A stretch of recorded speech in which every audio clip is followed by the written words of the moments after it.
সংবিধানের 125তম সংবিধান সংশোধন করে ইসলামী ক্ষমতা পারি নাই। সংবিধানের 125তম সংবিধান সংশোধন করে ইসলামী ক্ষমতা পারি নাই।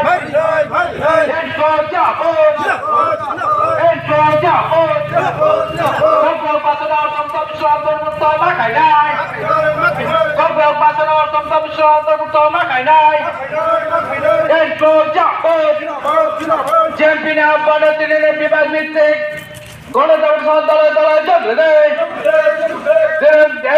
দাবি ন্যায্য দাবি ও দাবি মারি নাই। ছিলেন নায়কের দাবি ন্যায্য দাবি ও দাবি মারি নাই। মহকুমা থেকে 11 দফা দাবিতে আমাদের টিমের কাছে দিতে যাচ্ছি। আসলে এই বিজেপি আইপিএফ একটি প্রামথা সরকার আসার পর আমরা দেখছি আমাদের রাজ্যে গরিবপন্থের মানুষ, সাধারণ অংশের মানুষ সবচেয়ে বেশি ক্ষতবিক্ষত আক্রান্ত। আজকে এলাকায় কোনো কাজ হচ্ছে না, যে কাজগুলো হচ্ছে তারও ঠিকমতো পেমেন্ট পাচ্ছে না এবং দুর্নীতি, সীমাহীন দুর্নীতি চলছে। জায়গাতে যে সমস্ত বেনিফিশিয়ারি স্কিমগুলো ত্রিপুরামথা মনোনীত চেয়ারম্যান থেকে আরম্ভ করে মণ্ডল সভাপতি, বোর্ড সভাপতি, ওরাই সব কিছু লুট করে নিয়ে যাচ্ছে। সাধারণ মানুষ আজকে হাহাকার জীবনযাপন। এই যে সামনে আপনার আসছে হাঙ্গাই উৎসব বা ক্রিসমাস আসছে, ইংরেজি নববর্ষ আসছে, কাজ কোথায়? মানুষের রোজগার কোথায়? চাকরি নাই, বাকরি নাই, ভয়ঙ্কর অবস্থা চলছে। কাজে তার জন্যই আমরা জনমুক্তি পরিষদ থেকে মানুষের মধ্যে এই দাবিগুলি নিয়ে যাওয়ার জন্য বলছি। এছাড়া আজকে যারা ত্রিপুরার কথা বলছে, একতার কথা বলছে, খানসার কথা বলছে, তারা সবচেয়ে বেশি আজকে এগুলি নিয়ে শুধু রাজনীতিই করছে। নিজেদের মধ্যে মারামারি, খুনাখুনি, ধরাধরি। আজকে বিজেপি আইপিএফ ত্রিপুরামথার মধ্যে কী চলছে কি? আমাদের ত্রিপুরার যে রাজনীতির সংস্কৃতিটা এরকমটা ছিল না তো। এখানে কংগ্রেস ছিল, বিভিন্ন বিরোধী দল ছিল একটা সময়, এরকম সংস্কৃতি কোনোদিনই ছিল না। আজকে নতুন একটা কালচার আমদানি করে আমাদের রাজ্যের শান্তি সম্প্রীতি, আমাদের রাজ্যের যে ঐক্যের যে পরিবেশ, শান্তির পরিবেশ, এগুলিকে বিনষ্ট করবার চেষ্টা করছে। কাজে এটা আমাদের রাজ্যের রাজনীতির সংস্কৃতি নয়।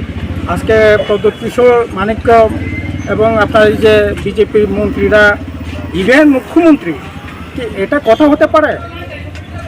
প্রতিবাদ, প্রতিরোধ, প্রতিশোধ করবে একটা সাংবিধানিক পদে থেকে রাজ্য অভিভাবক মাননীয় মুখ্যমন্ত্রী, আমাদের মুখ্যমন্ত্রী যে গরিমা, এটাই কিন্তু আজকে মানে একটা প্রশ্নের মুখে দাঁড় করানো হচ্ছে।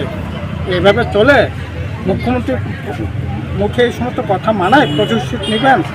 আরে আপনারা দাবি করছেন হিন্দুর জন্য দাবি করছেন, হিন্দুর যে মাহাত্ম তো এটা না, সবার উপর মানুষত্ব তাহার উপর নাই, এই হচ্ছে হিন্দু।